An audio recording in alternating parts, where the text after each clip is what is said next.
મહાદેવના ભક્તો માટે કહ્યું છે કે જે કોઈ ભગવાન મહાદેવની ઉપાસના કરે છે, મહાદેવની સાધના કરે છે, ભગવાન શંકરજીનું અર્ચન કરે છે, તેના પિતૃ તૃપ્ત રહે છે. કારણ કે આપણો મૂળ પિતૃ તો ભગવાન શિવ છે. જગત પિતરમ શંભુ. ભગવાન શંકરજી સ્વયંભૂ છે, વિભૂ છે, પ્રભુ છે, જે જગતના રચયિતા છે, જગતના સર્જન કરતા છે. જગત પિતરમ શંભુ.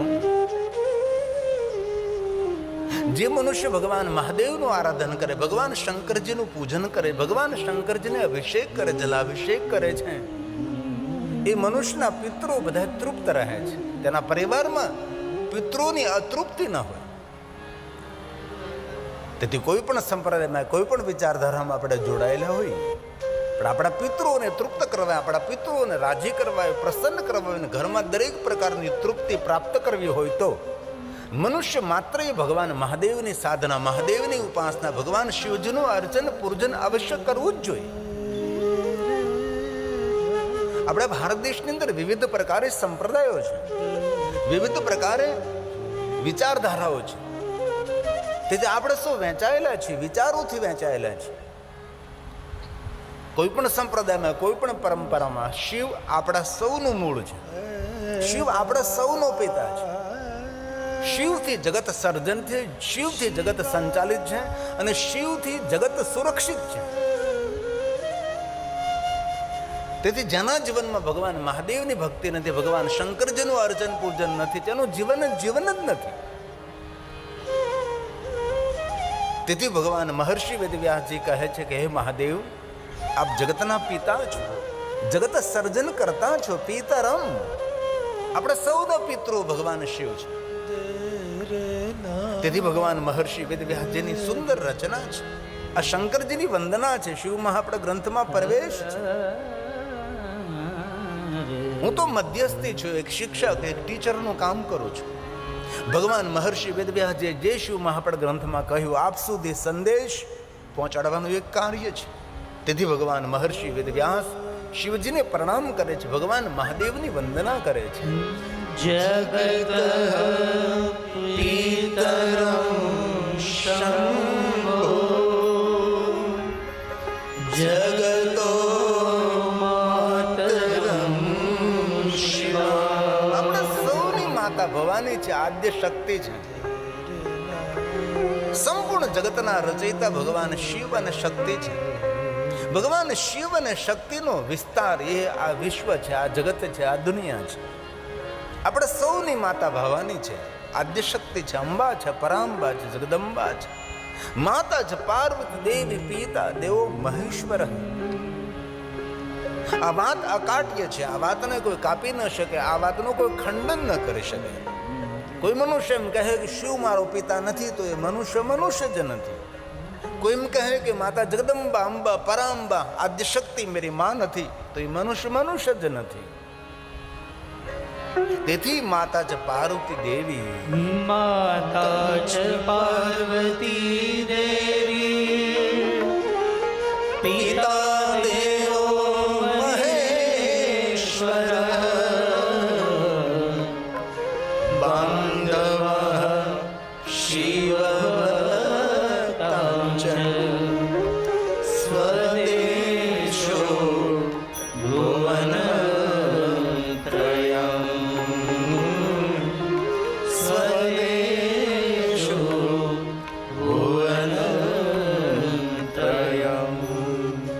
જગતના માતા પિતાના પ્રતીક સ્વરૂપે ભગવાન મહર્ષિ વેદવ્યાસજી ભગવાન શિવ અને આદ્ય શક્તિ ભવાનીને પ્રણામ કરે છે.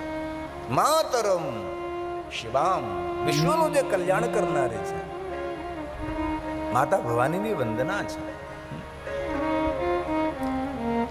કર્મશ અગણિત દેવતાઓની વંદના, પ્રધાન વંદના તો ભગવાન શંકરજીને માતા ભવાની છે. અને કોઈ પણ ગ્રંથ હોય તેના પ્રારંભમાં વંદના પ્રકરણ હોય છે, પ્રણામ હોય છે. કોઈ પણ પ્રસંગ હોય તેની અંદર પણ સ્વાગત હોય, પ્રણામ હોય, વંદના હોય, આગતા સ્વાગતા હોય છે. એવી રીતે શિવ મહાપડ ગ્રંથના પ્રવેશની અંદર એ વંદના પ્રકરણ છે. જગત જગત પિતરમ શંભો જગતો માતરમ શિવા તત્પુત્રશ્ચ ગણાધીશં ન વૈ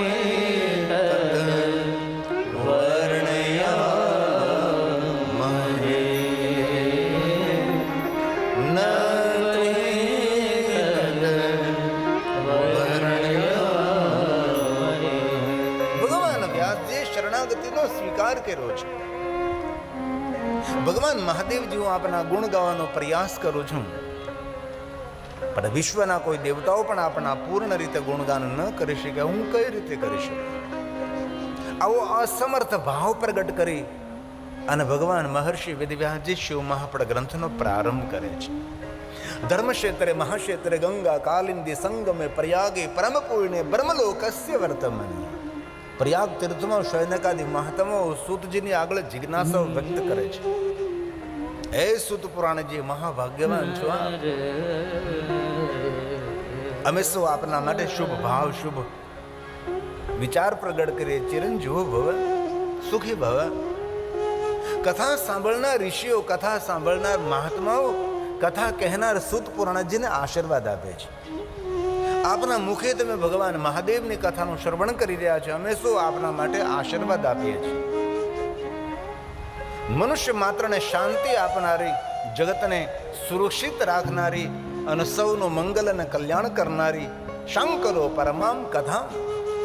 ભગવાન શંકરજીની આપ કથા કહો. અમારા સૌનું મંગલ અને કલ્યાણ કરનારી ભગવાન શિવજીની કથા આપ કહો. આવો સુંદર ભાવ પ્રગટ કર્યો છે અને સૂત પુરાણનું સુંદર સંબોધન થયું છે. મહાભાગ્યવાન હે સૂત પુરાણજી, આપ મહાન ભાગ્યવાન છે.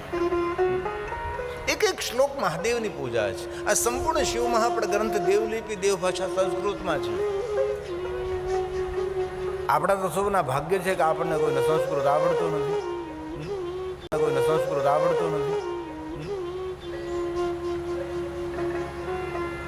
આપણા દેશની જો રાષ્ટ્રભાષા સંસ્કૃત રહ્યું હતું તો આજે આપણને સૌને થોડું ઘણું તો સંસ્કૃત આવડતું હોત. પણ આપણા દેશની રાષ્ટ્રભાષા સંસ્કૃત નહીં રહી, હિન્દી રહી. તેથી હિન્દી થોડું ઘણું સમજીએ આપણે.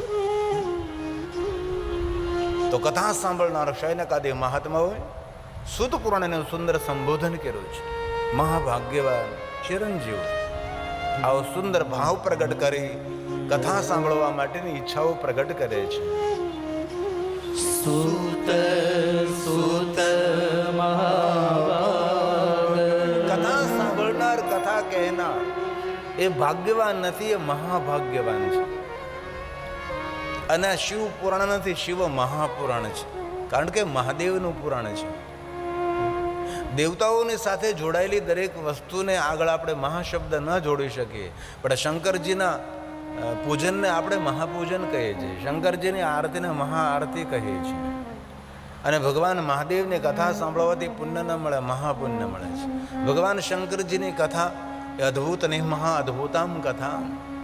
જે જે શંકર ભગવાન સાથે જોડાયેલું છે સૌને આપણે મહાશબ્દોથી સંબોધિત કરીએ છીએ.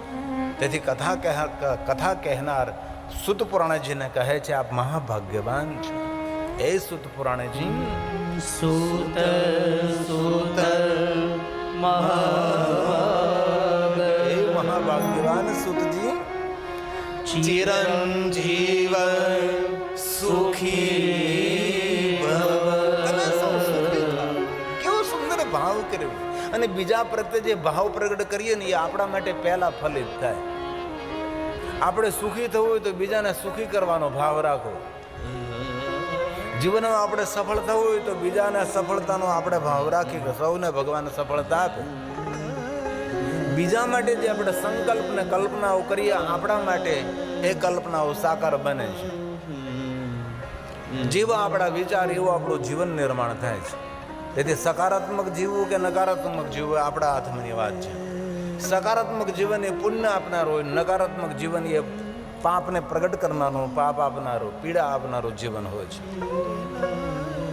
તેથી દરેક મહાત્માઓ સૂતજીને કહે છે કે હે સૂત પુરાણજી, આપના મુખેથી ભગવાન મહાદેવની કથા સાંભળવાનો અમે ભાવ રાખીએ છીએ, અમે જિજ્ઞાસા વ્યક્ત કરીએ છીએ. યશાવયસી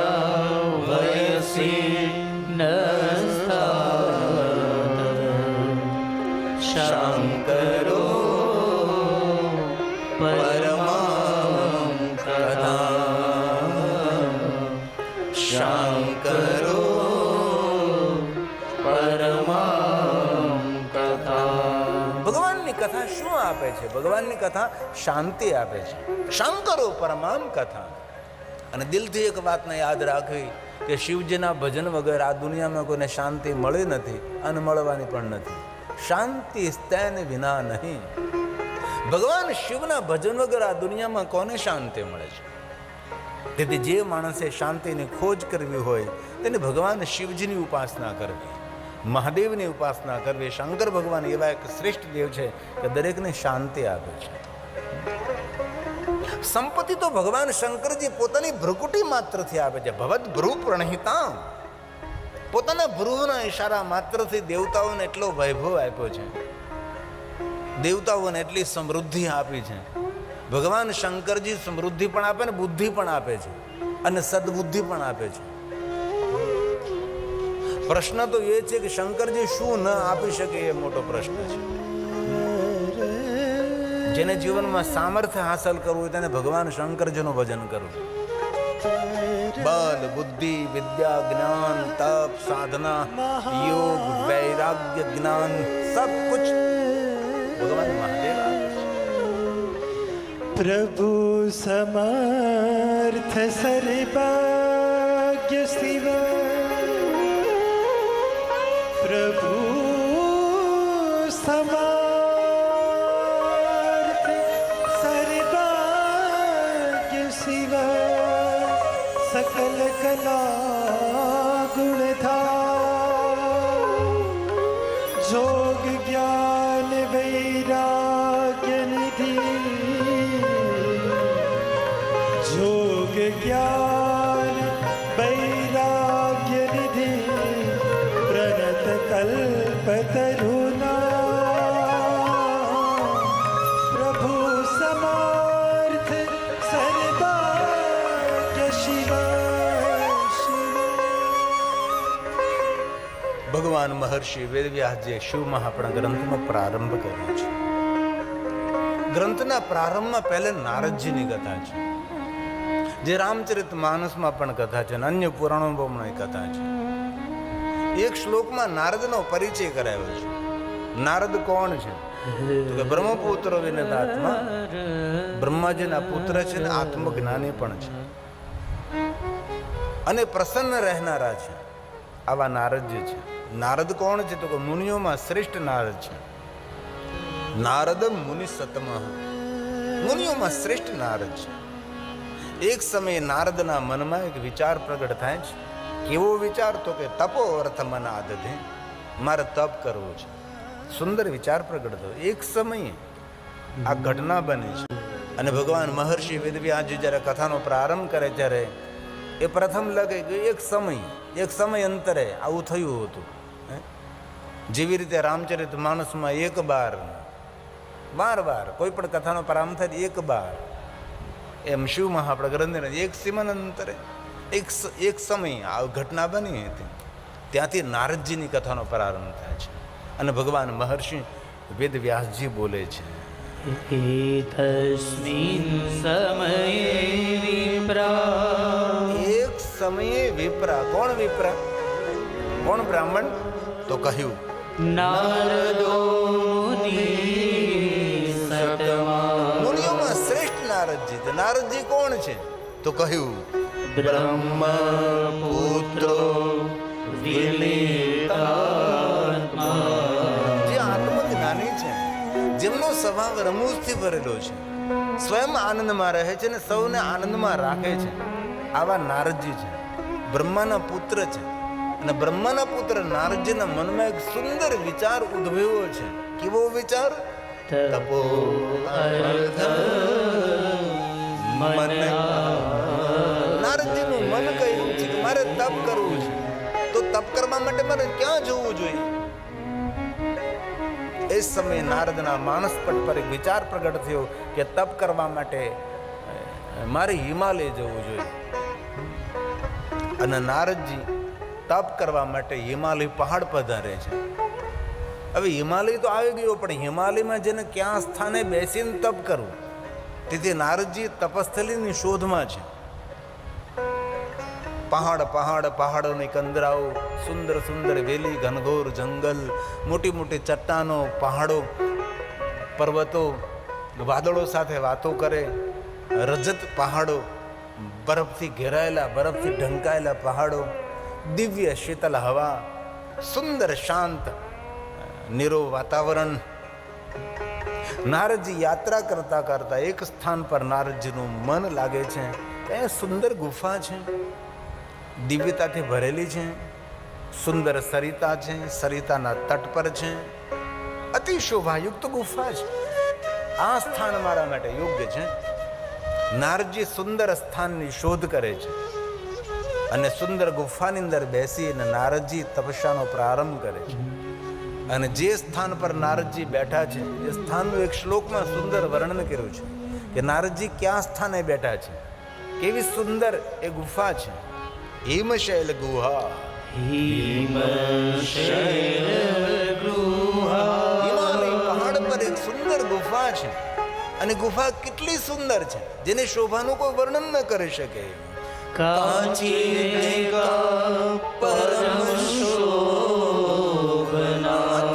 સુંદર શબ્દો દ્વારા જેમનું વર્ણન ન થઈ શકે એવી સુંદર દિવ્યતાથી ભરેલી આ ગુફા છે. અને એ ગુફાની સામે સુંદર એક નદી વહે છે. એ કોઈ સામાન્ય નદી નથી, એ સૂર નદી છે, દેવતાઓની નદી છે. તેથી ભગવાન વેદવ્યાસજી શબ્દ ચિત્ર પ્રસ્તુત કરે છે. સૂર નદી, દેવતાઓની નદી, ભાગીરથી, માતા ગંગા એ ગુફાની સામે વહે છે. યાત સમીપે સૂર નદી.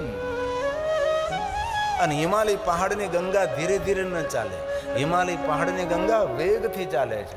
તેથી શબ્દ ચિત્ર પ્રસ્તુત કર્યું છે કે હિમાલય પહાડની ગંગા, ગુફાની સામે રહેલી ગંગા, એ સૂર નદી કઈ રીતે ચાલી રહી હતી? તો કહ્યું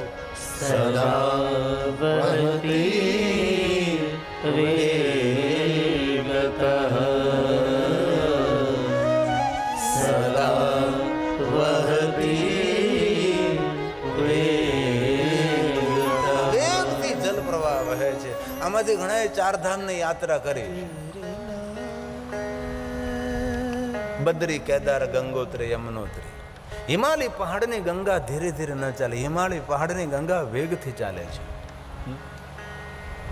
કઠિન યાત્રા છે. શરીર આપણું સશક્ત હોય એ સમયે ચાર ધામની યાત્રા માણસે કરી લેવી જોઈએ, યાત્રા કરવી જોઈએ. દરેક તીર્થોમાં ઉર્જા હોય, દરેક તીર્થના પુણ્ય હોય છે. હિમાલય પહાડના ચાર ધામ છે. અને ભારત દેશના પણ ચાર ધામ છે. ભારત દેશના ચાર ધામમાં એક ધામ આપણે ગુજરાત પાસે છે, જેને આપણે દ્વારકા કહીએ છીએ. અને એક હિમાલય પહાડમાં છે બદ્રી નારાયણ. એક છે દક્ષિણ ભારતમાં ભગવાન રામેશ્વર, અને એક છે જગન્નાથપુરી. આ ભારત દેશના ચાર ધામ છે.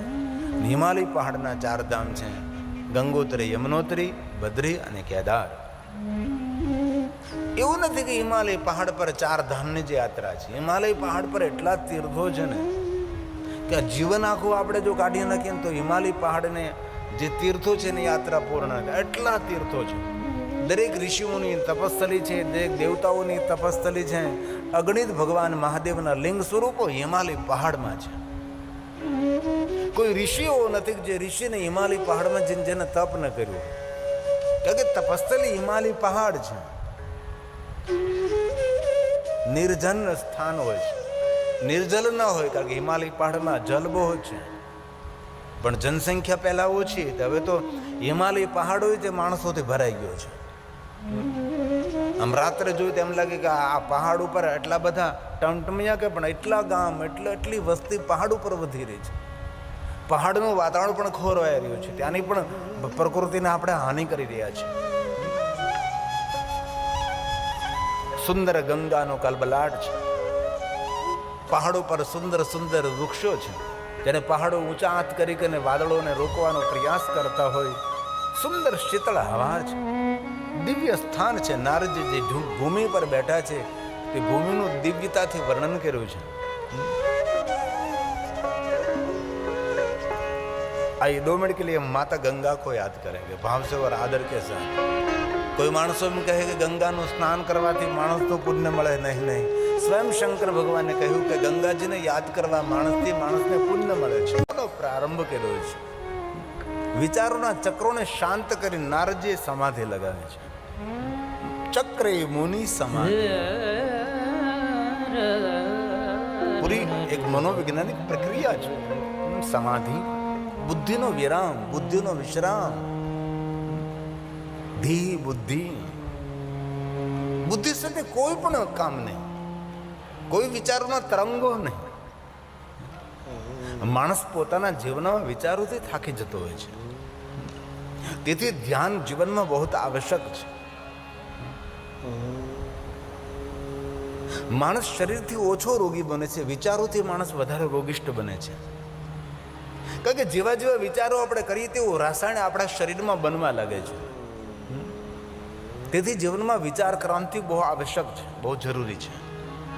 નારદજીએ દરેક વિચારોને શાંત કર્યા છે, વિચારો ઉપર વિજય પ્રાપ્ત કર્યો છે.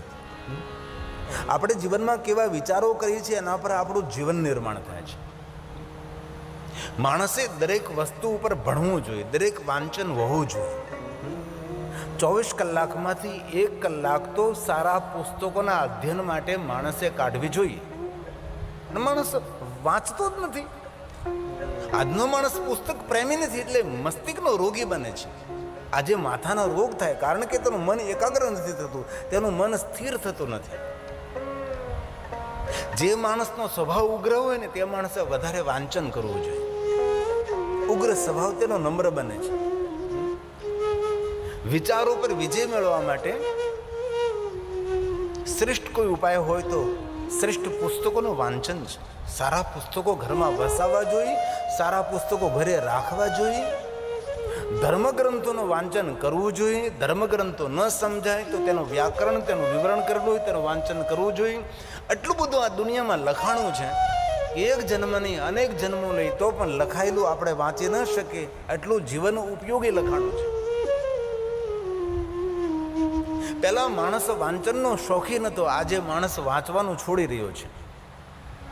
મનને શાંત કરવા માટે શ્રેષ્ઠ કોઈ ઉપાય હોય ને અક્ષર જ્ઞાન હોય, જો આપણે ભણેલા હોય તો થોડું ઘણું વાંચન રાખવું જોઈએ, તો વિચારો શાંત બને છે.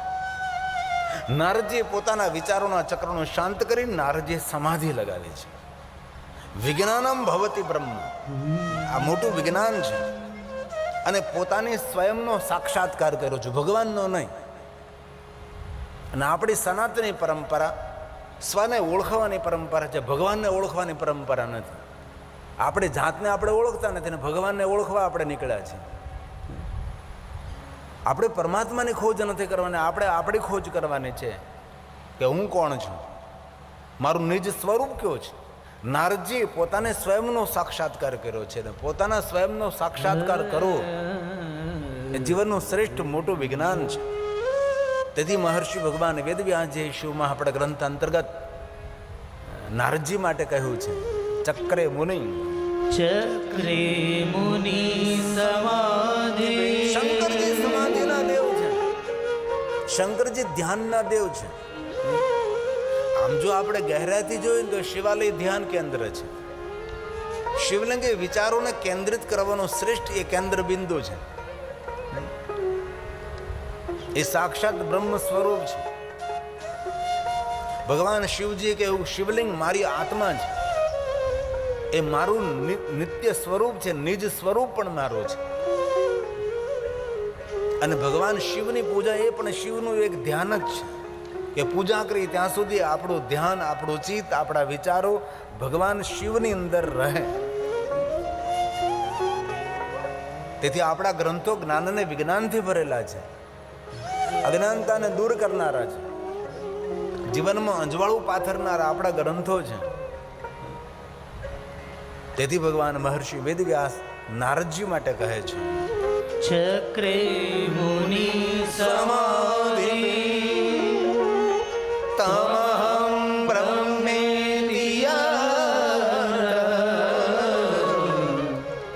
વિજ્ઞાનમ ભવતી બ્રહ્મ સાક્ષાત્કાર કરમ દ્વિજા સાક્ષાત્કાર કરમ દ્વિજા. નારદજીનો સર્વલોકમાં જયજયકાર થવા લાગ્યો છે, કારણ કે નારદજીએ અદ્ભુત અને અલૌકિક તપ કર્યું છે. કથાથી તમે સૌ પરિચિત છો. આ કથા રામચરિત માનસ ગોસ્વામી તુલસીદાસજીએ સુંદર નિરૂપણ કર્યું છે. તેથી આ કથાનો બહુ વિસ્તાર આપણે નહીં કરીએ.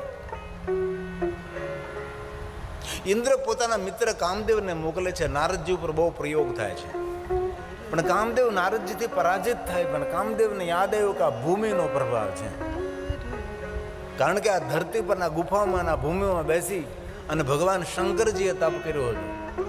ત્યારે મહાદેવને મેં સામાન્ય દેવ સમજીને શંકરજી ઉપર મારા બળનો પ્રયોગ કર્યો હતો, અને ભગવાન શંકરજીએ ત્રીજું નેત્ર ખોલી અને મને બાળીને ભસ્મ કર્યો હતો. તેથી આ ભૂમિ શિવજીની તપસ્થલી છે. અને ભગવાન મહાદેવે એ સમયે આ ધરતીને વચન આપેલું હતું કે આ ધરતી પર બેસીને, આ પૃથ્વી પર બેસીને, આ ગુફામાં બેસીને જે કોઈ તપ કરે છે તેના પર કામનો પ્રભાવ નહીં પડે.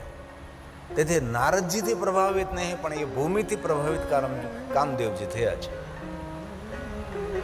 અને દેવતાઓને ખબર પડે કે નારદજી કામ ઉપર વિજય મેળવ્યો છે, એટલે દેવતાઓ નારદજીને વધારે જય જયકાર કરવા લાગ્યા છે.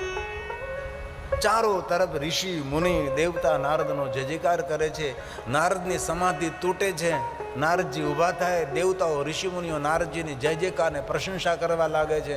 અને નારદજી પોતાની પ્રશંસા સાંભળતા નારદના હૃદયમાં પડેલું અહંકારનું બીજ અંકુરિત થાય છે. અને માનવ જાતનો મોટો શત્રુ હોય તો આપણી પોતાની પ્રશંસા માણસને આગળ વધવાનો હતી. એ આપણી નિંદા એ આપણો ખતરો નથી, પણ આપણી પ્રશંસા આપણા માટે મોટો ખતરો છે. નારદજીના હૃદયમાં પડેલું અહંકારનું બીજ અંકુરિત થયું, અને સર્વ દેવતા ઋષિમુનિ કહેવા લાગ્યા કે નારદજી તમે તો શિવ સમાન તપ કર્યું છે. નારદજીને થયું કે મેં શિવ જેવું તપ કર્યું છે, તો શિવજીને આ વાતની ખબર છે કે નહીં, તો મારે અમને કહેવા જવું પડે. અને એ નારદજી ભગવાન મહાદેવની પાસે પહોંચી જાય છે. અહંકાર યુક્ત નારદજીની સામે વાતો કરવા લાગે છે કે શંકર ભગવાન, તમે જેવી રીતે કામ ઉપર વિજય મેળવ્યો એવી રીતે મેં પણ કામ ઉપર વિજય મેળવ્યો છે. હું મહાન છું. નારદજી પોતાની પ્રશંસા કરવા લાગે છે, અને પોતાની પ્રશંસા કરવી એ માણસનો મોટામાં મોટો દુર્ગુણ છે. ઠીક છે, આપણે થોડી ઘણી ઓળખાણ આપી દઈએ આપણે, અને પછી આપણી જ પ્રશંસા આપણે કરીએ, આપણા જ પોગ ધોઈને આપણે પાણી પીએ તો કેટલાક આપણે સારા લાગીએ. નારદજીએ પોતાનું પ્રવચન બંધ કર્યું છે. ત્યારબાદ ભગવાન શંકરજી બોલ્યા છે. આ શ્લોક મહાદેવજી ગાયો છે. ભગવાન શંકર સ્વયં નારદને શું કહે? હે તાત. તાત કોણ? પિતા તુલ્ય, મૂર્ધન્ય, સદગુરુ તુલ્ય, પ્રાતકાલ યાદ કરવા જેવું વ્યક્તિત્વ, તેને તાત કહેવાય. તાત શબ્દ સૌ માટેનો પ્રયોગ છે. ઘણા શબ્દો એવા છે કે બીજા માટે પ્રયોગ કરવાથી શબ્દ દોષ લાગે. આપણે ઘણાને કહીએ કે કર્ણ છે, કર્ણ કોઈ તો થઈ શકે કોઈ, એ શબ્દ દોષ લાગે આપણને. કર્ણનો ઉપમા અપાય જ નહીં કોઈને. આપણે કહીએ કે આ પ્રતિજ્ઞા ભગીરથ, નહીં, પુરુષાર્થ ભગીરથ નહીં, પ્રતિજ્ઞા ભીષ્મ બની જ ન શકે. આ ધરતી પર એક જ ઘટના બની, બીજી વાર એ ઘટના ન બની શકે. તેથી સ્વયં ભગવાન શિવ નારદજીને કેટલું સન્માન આપે છે. સન્માનિત શબ્દો દ્વારા નારદજીને સંબોધિત કરે છે. હે તાત. હે તાત નારદ પ્રાજ્ઞા. હે આત્મજ્ઞાની નારદ, શું તમારા માટે કહું? હે તાત, હે નારદ. કેટલું મોટું સન્માન આપ્યું. અને કોઈ પણ માણસની ઓળખાણ તેની વાણી ઉપરથી થાય છે, તેની ભાષા ઉપરથી થાય છે. તેથી માણસને બોલતા આવડવું, કેવું બોલવું, એનું જ્ઞાન હોવું બહુ જરૂરી છે. આડેધડ બોલ્યા ન કરે. લોકો આપણે કદર કરી દે. પૂજ્ય મહાત્મા ગાંધી, પૂજ્ય બાપુ એમ કહેતા હતા, જ્યાં સુધી માણસ બોલે નહીં ને ત્યાં સુધી ઓળખાય નહીં, પણ એ બોલે ને પછી તેની સાચી ઓળખ થાય છે. ન બોલેલો માણસ એ નમણો લાગે છે, અને બહુ બોલનારો માણસ બમણો લાગે છે. તેથી માણસે ઓછું બોલવું જોઈએ. 10 શબ્દોમાં વાત પૂરી થતી હોય તો 11મા શબ્દનો પ્રયોગ નહીં કરવો જોઈએ. આ ભગવાન શંકરજી નારદજીને કહે છે, નારદજી તમે મહાન છો, આપ ધન્ય છો. હે તાત, હે તાત નારદ પ્રાજ્ઞ ધન્યસ્તવં શૃણુમદ્વચઃ. તમે ધન્ય છો, પણ મારા વચનો સાંભળો, મારી વાતને નારદજી સાંભળો. તમે વાત કહેવી એ તો કલા છે, પણ વાત સાંભળવી એના કરતાં મોટી કલા છે. ઘણાને વાત કહેતા તો ના આવડે, પણ સાંભળતા ન આવડે. સાંભળવું એ મોટી કુશળતા છે. જેને સારી રીતે શ્રવણ કરતા આવડે તેને સારી રીતે બોલતા પણ આવડે છે. ભગવાન શંકર કહે શૃણુ મદ્વચઃ, મારી વાત સાંભળો નારદ. શંકર ભગવાન નારદને કહે છે વાચમેવન કૃતાર્થી હે નારદ, હરે વિશેષતા. હે નારદજી, તમે જે મારી સામે પ્રવચન કર્યું છે એ પ્રવચન કોઈની સામે કરશો નહીં. ભૂલથી પણ વિષ્ણુની સામે તો આ વાત કરશો જ નહીં. હરિની આગળ તો નહીં જ. નારદજી, જીવનની ઘણી વાતો એવી હોય છે કે ગોપીએ રાખી એમ આપણું હિત રહેલું હોય છે. અને જીવનનું વૃત્તાંત જેને તેને ન કહેવાય નારદ. સૌ વૃત્તાંત પોતાનું વૃત્તાંત હોય. ગોપ્યમ ગોપ્યમ સર્વથા હિ. અને જીવનની બધી વાતો હવને ન કહેવાય ભાઈ. કહેવા જેવી એ વાતો કહેવાય. સૌને આગળ કોઠા નો ઠલવાય. આ ભગવાન શંકરજી બોલ્યા છે નારદજી, હું તમને હૃદયથી વિનંતી કરું છું. અને તમને ભગવાન વિષ્ણુ સામે ચાલીને પૂછે ને કે નારદજી તમારો જય જયકાર થઈ રહ્યો છે, એટલી પ્રશંસાઓ થઈ રહી છે, તો પણ નારદજી તમે સાંભળવાનો પ્રયાસ નહીં કરતા અને વાતને બદલવાનો પ્રયાસ કરજો અને સ્થાનને બદલી નાખજો. તમારી કોઈ પ્રશંસા કરે તેથી દૂર જતા રહેજો. આ શંકર ભગવાને નારદજીને શિખામણ આપી છે. અને દુનિયામાં માગ્યા વગર મળે છે શિખામણ. માગવી ન પડે, સલાહ સૂચન. ભગવાન શિવ બોલ્યા છે હે નારદ, પુચ્છ મનોયથીન બ્રૂયા. નારદજી તમે મૌન થઈ જાઓ, બ્રૂયા નહીં બોલવાનું. મૌન રહેવું એ તપ છે, મૌન રહેવું તે સાધના છે. અતિ બોલો એ વાણીનો વિલાસ છે. નારદજી પોતાનો વૃત્તાંત કોઈને કહેશો નહીં. સ્વવૃતં મે યદુક્તવા. કભી નહીં. કોઈ પૂછે તો પણ તેને એકદમ થોડા શબ્દોમાં સમજાવી દેજો. જીવનની રહસ્ય ભરેલી, રાજ ભરેલી, ગોપનીય વાતો જીવનની નારદજી કોઈને કહેવી નહીં. આ ભગવાન શંકરજી બોલે છે ગોપ્યં ગોપ્યં સર્વથાહિ નૈવ વાચે કદાચન નૈવ વાચ્યં કદાચન. તેથી કથા સાંભળતા આપણે પણ આ વસ્તુને સમજવાની છે. જીવનની, પરિવારની, ઘરની જે વાતો હોય એ જેને તેને કહેવી ન જોઈએ. આપણા વ્યવસાયની કોઈ ગોપનીય વાત હોય એ પણ જેને તેને કહેવી ન જોઈએ. આપણે જે જીવનની ફોર્મ્યુલા હોય એ પણ બીજાને ન કહેવાય.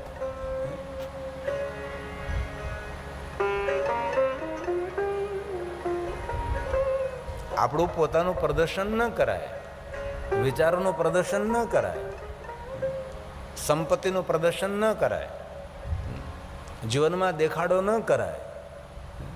જેટલું ગોપ્ય રીતે જીવન જીવીએ એટલે જીવન જીવવાનો આનંદ મળે છે.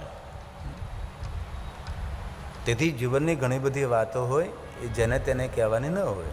અને ખાસ એક હૃદયની વિનંતી, આપણી નિર્ધનતા, આપણી દરિદ્રતા, આપણા જીવનની મજબૂરી, આપણા જીવનના દુઃખો જેની તેને આગળ નહીં કહેવા જોઈએ.